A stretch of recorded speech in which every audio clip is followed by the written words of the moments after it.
and best regards to our lecturer, Dr. Oliver, and my college. What is meant by professionalism? Professionalism is defined as a person's behavior and attitude in a work or business environment. To demonstrate the essential qualities and characteristics of a professional person does not need to work in a specific profession. Professionalism leads to workplace success, a strong professional reputation, and a strong work ethic and excellence. Professionalism can also be seen in a person's appearance and how they deal with something in their current environment. A town planner's professionalism is based on his or her attitude and behavior, which relates to all of the rules established by the Malaysian Institute of Planners, that known as the Code of Professional Conduct, and professional ethics by the Board of Town Planners Malaysia. This is a behavioral principle that should be followed by a professional town planner in his or her environment. So, let's hear from our guest, TPR Abdul Rahman bin Mohamad, the principal of IPAC Consultants, who has experience in the planning world, about his perspective on professionalism in town planning. Nama saya Abdul Rahman Rahman Muhammad. Lahir tahun 1955. Saya dapat first degree tahun 80. Okey, dan belum pencen lagi. Masih aktif kerana saya sekarang ni private practice. So bila private practice ni sampai pencen lah. Saya sebelum menceburi dalam perancang private practice ni, saya sempat berkhidmat dengan kerajaan selama 14 tahun. Saya resign pada tahun 1995 sehingga sekarang saya praktis. Selain perancangan bandar, saya punya next interest is alam sekitar. Sebab saya sempat masa dalam servis dengan kerajaan dulu, saya sempat buat master dalam environmental management di Scotland lah, atas beasiswa kerajaan. Dan dalam masa yang sama, saya atas minat saya dalam bidang biologi, saya sempat juga buat satu degree masa umur capai 50 tahun. Saya buat cara PJJ, jarak jauh lah dengan USM. Saya dapat degree biologi. Based on group discussion, town planning is the process of managing land resources. It involves the control of existing and new development, as well as strategic preparation to ensure many future requirements. The characteristic need to be a professional town planning are balancing community, business and environmental needs, then helping to inform and direct local national policy, ensuring the land suitable for development is readily available, providing advice on how and when to seek planning permission and other else. That here the other opinion of TPR Abdul Rahman, who is professional practice. To become a professional, so-called professional town planner, you kena become a town planner dulu. Bila automatically bila seseorang kita bila kita graduate dalam bidang perancangan bandar, kita adalah town planner. So sama ada kita boleh dipanggil profesional ataupun tidak, bergantung pada keadaan. Tetapi kalau kayu ukurnya ataupun yardstick yang kita nak ukur sebagai profesional ialah setelah kita memperolehi ahli dengan Persatuan Perancangan Malaysia, satu MIP, Malaysian Institute of Planners. Kedua, setelah kita layak untuk mendapat adli sebagai lembaga perancang bandar yang dikawal selia oleh Plan Malaysia. So selepas kita seseorang itu mempunyai dua aspek ni lah, iaitu ahli MIP dan juga ahli lembaga perancang bandar, then I think baru you saya rasa layak dipanggil sebagai professional town planner lah. Bila masuk professional town planner ni, you boleh practice. So kita punya tanda tangan tu laku makna dia boleh juga lah kan. Tapi kalau kerja dengan kerjaan, tak payah jadi professional town planner, tak payah qualify sebagai MIP dan sebagainya, masih sah laku juga dari segi secara pentadbiran kan. So tu pentarifan saya sebagai town planner dan juga professional town planner lah. Based on our discussion and our knowledge as a student of town planning, the main responsibility of a professional town planner is to develop areas with a good planning, such as preparation of layout plans for state structure plans, local plans, special area plans, and other than that, according to established guidelines to obtain approval from local authorities for planning permission. So, this is from his perspective on the scope of his work as a professional town planner. Okey, memang berbezalah. Bila kerja-kerjaan ni memang walaupun pengkhususan kita perancang bandar, tapi tidak dapat tidak apabila apa disiplin pun, apabila you kerja dengan kerjaan, you punya skop kerja tu akan membesar. Membesar, saya guna istilah membesar, kerana dia tak akan stop daripada perancangan bandar semata-mata. Dia akan melibatkan banyak benda-benda yang ataupun skop-skop yang di luar bidang perancang bandar, pentadbiran, sosial, tokan dan sebagainya lah. 50% daripada masa kita tu diperuntukkan kepada subjek perancangan bandar. Yang 50% lagi tu lain-lain lah. Tetapi pengalaman saya lah, sebagai bila seseorang tu bila kerja-kerjaan ni, dia punya level tu lain in the sense that you are dihormati. Itu tidak dapatlah dihormati dan diiktiraf. Diiktiraf, oh dia ni planner kerja di Plan Malaysia ke PBT ke, mestilah tuan tu you all tu akan di-address sebagai encik, tuan dan sebagainya lah. Tu hormat tu, penghormatan tu diperolehi secara automatik dan mendapat tempat. Based on the group discussion, here is an updated version of my opinions on planners towards the economic, social and the environments in regards of the professionalism in town planning. The term sustainable development defines the management of human use of the biosphere so that it may yield the greatest sustainable benefit to present generations while maintaining its potential to meet the needs and aspirations of future generations. According to my personal readings, town planners have the art of designing and giving shape to cities and towns that fulfill the demand of people in need of physical spaces in a sustainable manner and offering a better quality of life for the community.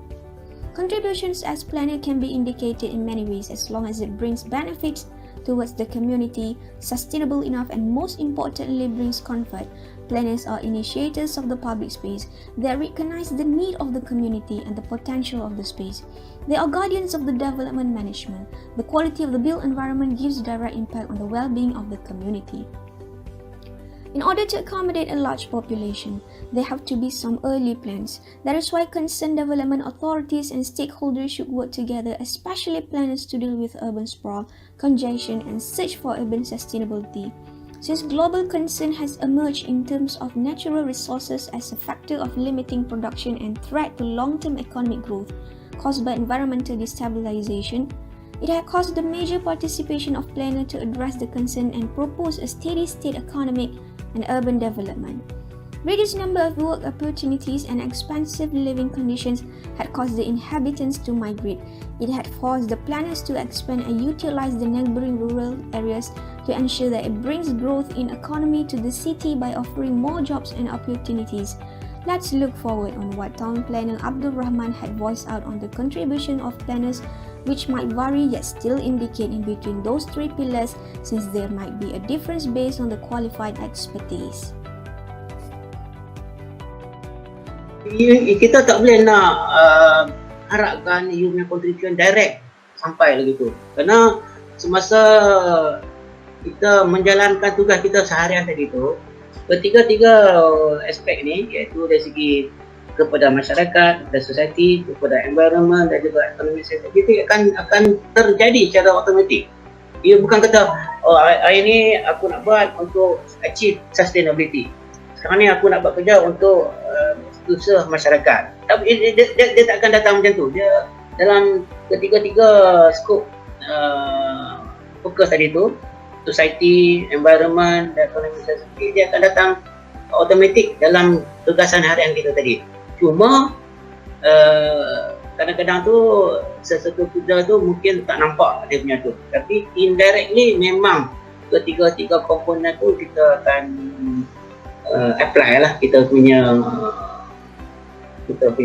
khidmat tadi. Mungkin saya bagi contoh. Okey, macam saya sebutkan tadi kan, kalau saya terlibat dari segi town planning, mungkin kita punya penglibatan kita kepada environment tu tak nampak. Tetapi kalau saya melibatkan diri saya dalam sebab macam saya sebutkan tadi, saya punya next bidang saya adalah environment. Saya pun at one time dulu saya sebagai qualified untuk buat EIA lah, Environmental Impact Assessment ataupun Impact kajian alam sekitar. So bila saya buat laporan-laporan EIA dan sebagainya, jadi contribution saya kepada alam sekitar tu lebih menyala dan lebih nampak berbanding kalau kita libatkan dalam cara town planning semata-mata lah. Based on our discussion, challenge that been faced in town planning profession are developing communication plan that relays system change to funder, providers, government and the greater community. If the communication between them are lost, any update and progress of the project will not be alert and informed, and the requirement between both sides will be not fulfilled. The other challenge is fear the new process may create more work for staff feeling already overworked. Follow up with development goal, many systems will improve and change the process of development plan, which become a new thing to town planner that need to adapt. Bila kita di dalam swasta, kita lebih it's much more challenging sebenarnya dan kalau di kerja-kerjaan ni bagi saya not challenging. Banyak masa kita ada, banyak masa yang terluang kita buat benda-benda yang saya sebutkan tadi lah kan, yang tak kaitan dengan rancangan mandar. Tapi on the other hand, kita dapat pengalaman yang lain, bidang-bidang lain. Saya tak nampikan bahawa kerja dengan kerjaan ni selain pada ni kita melibatkan benda-benda lain tu buang masa, tak juga. Kita dapat pengalaman dalam di luar kotak ke kotak town planning. Kita akan belajar banyak lagi benda dari segi human relation, PR, public relation, dengan kawan kita, banyak kawan dengan banyak lagi. Tetapi kalau kita di swasta, kita dalam kumpul yang lebih kecil, lebih spesifik. Kita dari segi nak cari makan, nak ni. Kalau kita pun ni, kita nak kira dari segi nak dapat projek ya, nak dapat projek supaya dapat income. Itu saja yang kita punya motif. Sosial tu bukan kata tak ada, tapi kurang lah banding dengan kerjaan tadi tu. So challenges is more in the private sector than in public sector. The next challenge saya rasa ialah kompetitor. Bila kita dari segi private practice, kita selalu berlawan dalam bid. Kita bid lah, kita bid for projects dengan kita bersaing dengan ada fellow profesional. Dari segi challenge yang kita kena hadapi ialah kerenah dengan kita punya pelanggan kita. Kerana saya nak kongsi lah, pelanggan kita ni, kita tak boleh anggap semua pelanggan kita tu memahami apa itu town planning. Bukan cakap dia orang tak faham apa itu town planning. Kadang-kadang dia orang tak faham pun apa dia itu kebenaran merancang. From our discussion, we can see that there are many ways to improve the professionalism of a town planner, which is need to be brave to come up with a new idea in creating development and concept, which may give a many positive impact for the future. As a town planner, also have an ability to multitask and be a little bit knowledge about lot of different subject areas, which is knowledgeable enough to manage any situation. Macam mana kita nak menjadi seorang insan yang berjaya? Kalau saya nak jawabnya tu dulu. Apabila kita boleh jadi seorang insan yang berjaya, dan apa bidang pun kita akan follow through lah, kan? Bukan kata untuk tahun planning kita kena macam ni tak. Dan saya rasa asas dia ialah bagaimana kita nak menjadi seorang yang berjaya. Seorang berjaya, of course lah, dalam konteks Islam ni kita kena jujur, ikhlas, kita kena berilmu, akhlak-akhlak yang baik. Itu tak boleh nak lari lah. Itu isi rezeki nilai-nilai sejagat tadi, universal value tadi itu kena ada. Then kita always think positive, think strategic, think parallel thinking. Apakah tip yang perlu anda menjadi seorang profesional? Perlu mempunyai sikap yang positif, tidak berpuas hati dengan kerja semalam dan ingin mencuba mempraktik pada keesokan harinya. Itu memanglah, ya. Perlu terbuka kepada pandangan orang lain, profesional lain. Ingin sentiasa mempelajari perkara yang baru. Lepas tu yang akhir sekali ialah kita kena ada iltizam lah, kita ada semangat untuk jati diri kita lah. Kita kena always think positif lah, kan? Bagi saya apa kita buat, nombor satu, you kena minat benda tu. Apa kerja pun, apa tugas kerja skop tu, nombor satu, you kena like the job. You have to like the job. If you don't like the job, whatever senang macam mana pun, kita akan berjaya. Tetapi bila kita ada suka, kita like on that particular subject, datanglah apa susah macam mana pun, insya-Allah kita boleh berjaya. The result from discussion argue that as a professional practice, the code of professional that needs to be applied is the ethical responsibility of professional workers to client, ethical responsibility to college, ethical responsibility to work profession, and ethical responsibility to society. That here, the other opinion of TPR Abdul Rahman, who is a professional practice. Kita kena respect lah, menghormati kita punya fellow planner, sama ada di public ataupun swasta. Kita kena menghormati kita punya antara satu dengan lain, sama ada di swasta ataupun ni. Cuma saya kata tadi, nak menguruskan perasaan tadi ialah lazimnya bila yang di swasta, yang di kerja yang kerja di sektor awam ni, dia kurang menghormati yang swasta ni sikit. Lalu kadangnya ini mungkin saya tak tepat jawapan saya. Kadang-kadang mereka ni lebih suka mempelekehkan yang swasta ni. Dan begitulah juga yang swasta ni pun suka mempelekehkan yang di awam tadi. Kerana yang awam tadi tu dia terlalu selesa.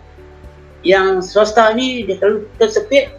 Bila ditekan oleh yang awam tadi tu, dia rasa pun tak selesa. Jadi sama-sama tak selesa. Bagi saya yang penting ialah kita kena menghormati antara dua kelompok praktis tadi tu.